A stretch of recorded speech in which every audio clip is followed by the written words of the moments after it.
Friends, आप सभी को बोधिसत्व भारत रत्न बाबा साहब भीमराव अंबेडकर की जयंती की ढेर सारी मुबारकबाद। आज 14 अप्रैल है।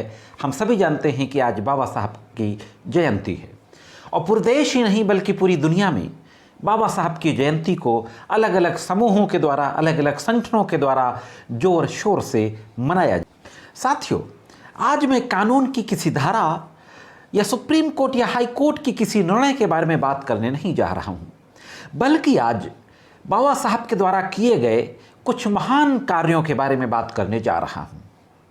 वैसे तो बाबा साहब ने इतना काम किया है, समाज सेवा के क्षेत्र से लेकर के राजनीति के क्षेत्र तक, कि उनके कामों पे अगर चर्चा की जाए तो पता नहीं कितना वक्त लग जाएगा।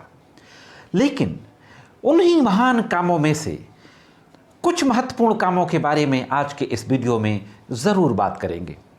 हम सभी जानते हैं कि बाबा साहब अंबेडकर संविधान सभा की प्रारूप समिति के अध्यक्ष थे और पूरी संविधान सभा में सबसे ज़्यादा जो पढ़े लिखे थे वो बाबा साहब अंबेडकर ही थे और सबसे बड़ा योगदान बाबा साहब अंबेडकर का ही था संविधान को बनाने में। तो बाबा साहब ने संविधान बनाया, संविधान सभा प्रारूप समिति के वो अध्यक्ष थे। ये सारी बातें लगभग हम सभी जानते हैं। बाबा साहब का जन्म, उनकी जो डेथ एनिवर्सरी है, पुण्यतिथि, और उनके परिवार के बारे में भी अलग अलग समय पे सिलेबस में अलग अलग जगहों पे लोगों को बताया जाता है। लेकिन इसके अलावा भी कुछ और भी बहुत ही महत्वपूर्ण बातें हैं जिनको आपके सामने रखना ज़रूरी है।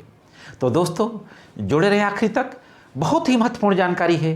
देखते हैं कि वो कौन सी और महत्वपूर्ण बातें थीं, महत्वपूर्ण काम थे जो बाबा साहब भीमराव अंबेडकर के द्वारा किए गए। सबसे पहले मैं बात करने जा रहा हूं भारत के अंदर आरबीआई की स्थापना की, रिजर्व बैंक ऑफ इंडिया की स्थापना। 1935 में रिजर्व बैंक ऑफ इंडिया की स्थापना हुई। क्या आपको पता है कि रिजर्व बैंक ऑफ इंडिया की स्थापना भी बाबा साहब भीमराव अंबेडकर की पुस्तक द प्रॉब्लम ऑफ रूपी, ओरिजिन एंड इट्स सॉल्यूशन, उसके कॉन्सेप्ट के आधार पर हुई थी? हाँ दोस्तों, भारत के अंदर रिजर्व बैंक की स्थापना बाबा साहब की आइडिया के आधार पर की गई थी 1935 में।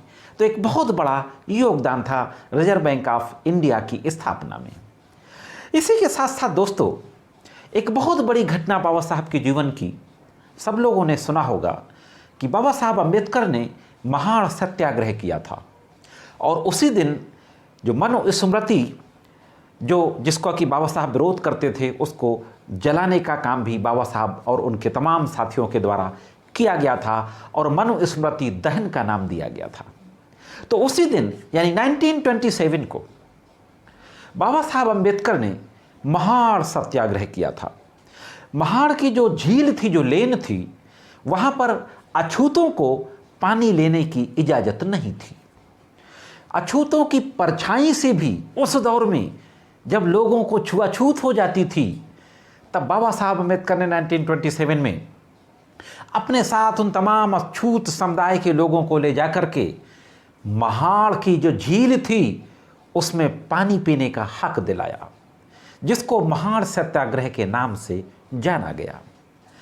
दोस्तों, आपको पता होगा कि पहले 12 से लेकर के 14 घंटे तक काम करना पड़ता था, खास तौर से मजदूरों को 12-12 घंटा, 14-14 घंटा काम करना पड़ता था। काम के कोई घंटे, मिनिमम घंटे निश्चित नहीं थे। इसके खिलाफ बाबा साहब अंबेडकर ने कामगारों के साथ मिलकर एक ज़बरदस्त लड़ाई लड़ी और 8 घंटे के लिए आवाज़ उठाई कि मजदूरों के काम के ज़्यादा से ज़्यादा जो घंटे हों वो 8 घंटे हों, और इसमें सफलता भी मिली। और लेबर कॉन्फ्रेंस न्यू दिल्ली 1942 में इस बात को एक्सेप्ट किया गया। इसमें भी बाबा साहब का जो योगदान था, उनका जो संघर्ष था, उसी की बदौलत ये काम के 8 घंटे भारत के अंदर मिले थे। साथियों, तमाम महापुरुषों की ऑटोबायोग्राफी है।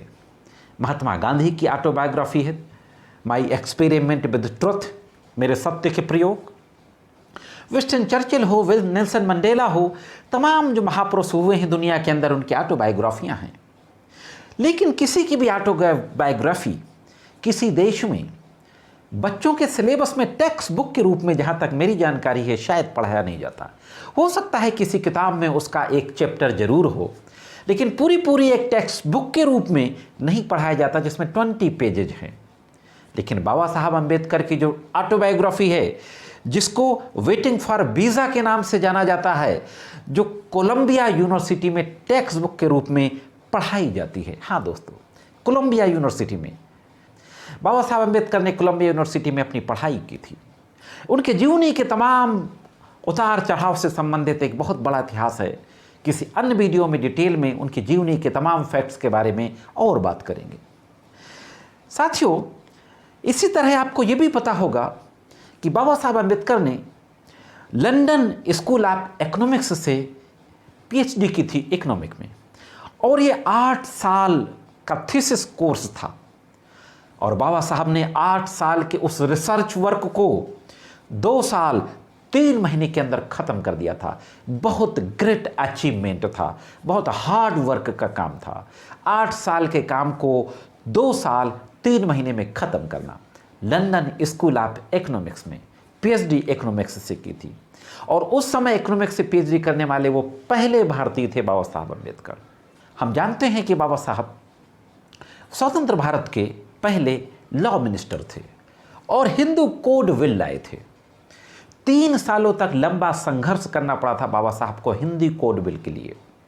आज लोग मुस्लिम महिलाओं के बारे में बात करते हैं, 3 तलाक के बारे में बात करते हैं, लेकिन आज़ादी से पहले भारत के अंदर भी हिंदू समाज की महिलाओं के साथ भी बहुत ज़बरदस्त भेदभाव होता था। भयंकर दयनीय स्थिति थी, उनके कोई भी अधिकार नहीं थे, तमाम तरीके की कुरीतियाँ थीं।